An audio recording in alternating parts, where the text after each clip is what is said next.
आगे का प्रश्न एक यति ने किया, जीवन मृतः कस्तु निरुद्यमो यः। कस्तु जीवन मृतः, किसका जीवन मृतक के तुल्य है। उन्होंने बड़ी अच्छी बात कही भगवान शंकराचार्य ने, यह निरुद्यमः, जो व्यक्ति प्रयत्न नहीं करता और पुरुषार्थ नहीं करता उसका जीवन मृतक तुल्य है। इसलिए पुरुषार्थ को सन्यासी मना नहीं कर रहा है। कुछ लोग भगवान आदि शंकराचार्य के ऊपर आक्षेप करते हैं कि वो पलायनवाद उन्होंने बहा दिया, मिथ्या मिथ्या मिथ्या कह करके माया मिथ्या है, जगत मिथ्या है, इसलिए लोगों के भीतर जो पुरुषार्थ की भावना थी उसको प्रारब्धवादी बना दिया। ऐसा कई बार बुद्धिमान लोग आक्षेप करते हैं। लेकिन विचार करने की बात है कि भगवान आदि शंकराचार्य स्वयं ही इतना परिश्रम उन्होंने किया कि कोई दूसरा कर नहीं सकता। 32 वर्ष की आयु में तो उनका प्रस्थान हो गया, और 32 वर्ष की आयु में पूरे देश का भ्रमण करना, अपने विचारों के लिए के प्रचार के लिए 4 पीठों की स्थापना करना, और उसके साथ साथ इतने ग्रंथों का भाष्य लिखना, और सारे सन्यासी समुदाय को विभाजित करके 6 अखाड़ों की स्थापना करना, निरंजनी, निर्वाण, जूना, अग्नि, अटल, ये सब अखाड़े अभी तक चल रहे हैं। कुंभ के मेले में आपने इनकी बड़ी बड़ी छावनियां देखी, उनमें हजारों गैरिक वस्त्रधारी आपने साधु संत देखे।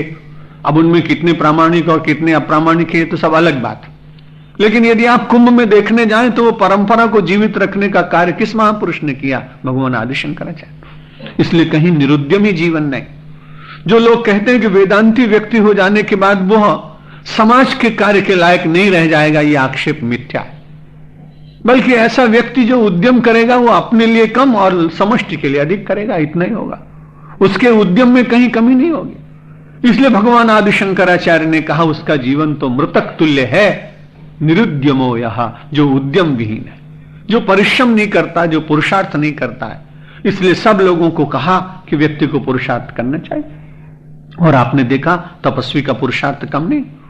वो प्रातःकाल 4 बजे उठेगा, गंगा स्नान करेगा, अपने जीवन चलाने के लिए जंगल में से लकड़ियां बीन कर लाएगा, कम से कम में गुजारा करेगा, भिक्षा करने जाएगा, निरंतर भगवत चिंतन करेगा, स्वाध्याय करेगा। आलसी व्यक्ति का ना अध्यात्म में कोई स्थान है और न कहीं व्यावहारिक जीवन में कोई स्थान। इसलिए व्यक्ति को पुरुषार्थी और उद्यमी तो होना ही चाहिए। और जब व्यक्ति उद्यम करता है तो उसको मिलता है, बहुत कुछ मिलता है। सिंह निरंतर भ्रमण करता है और भ्रमण करने के बाद गर्जना करता है। जो परिश्रम करता है, उद्योगिनम पुरुष सिंह मुपैतु लक्ष्मी दैवम हि दैव कामिति पुरुषा वदन्ति दैवम निहत्य कुरु पौरुष आत्म सत्या यत्ने कृते यदन सिद्ध्यति कोत्र दोषा। नीतिकारों ने भी यही बात कही कि जो उद्यमी व्यक्ति है, उद्योगी व्यक्ति है, परिश्रमी व्यक्ति है, उसको विजयश्री मिलती है, उसको सफलता मिलती है। उद्योगिनम पुरुष सिंह मुपैति लक्ष्मी दैवम ही दैव कामिति पुरुषा वदंती। जो कायर लोग होते हैं वो देव करेगा, प्रारब्ध करेगा, जैसा लिखा होगा वैसा होगा, ऐसा जो कायर लोग करते हैं। दैवम निहत्य, प्रारब्ध की चिंता छोड़कर जितनी शक्ति आपके भीतर है आप उतना परिश्रम करिए। दैवम निहत्य कुरु पौरुष आत्मशक्त्या, जितना भगवान ने बल दिया उतना करें।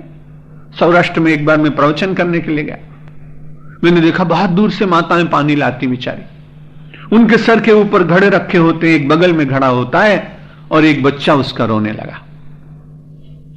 बालक के प्रति मां की ममता तो होती।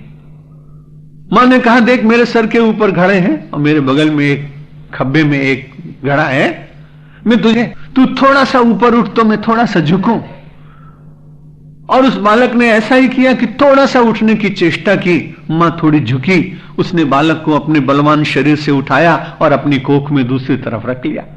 सर के ऊपर 2 घड़े हैं, एक दूसरी ओर घड़ा है, दूसरी ओर बालक है। प्रत्यक्ष देखा मैंने कहा बड़ी अच्छी बात।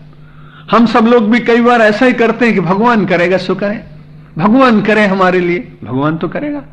भगवान ने मनुष्य का शरीर दे दिया, भारतवर्ष में जन्म दिया, इतने शास्त्र दिए, इतने महात्मा दिए, आपको इतनी अच्छी सात्विक बुद्धि दी। अब उसके बाद यदि आप साधना का परिश्रम न करें तो आप विचार करिए कि एक माता जिसके सिर के ऊपर केवल 2 घड़े हैं, वो भी ये कहती है कि बेटा थोड़ा उछल तो मैं गोद में बिठाऊंगी। और जिस परमात्मा के ऊपर सारे ब्रह्मांड का भार हो और उसकी गोद में हम बैठना चाहें और थोड़ा पुरुषार्थ करके उछलना न चाहें तो वो कैसे अपनी गोद में बिठाएगा? इसलिए पुरुषार्थ करना चाहिए। दैवम निहत्य कुरु पौरुषमात्म शक्त्या यत्ने कृते यदि न सिद्ध्यति कौत्र दोषा।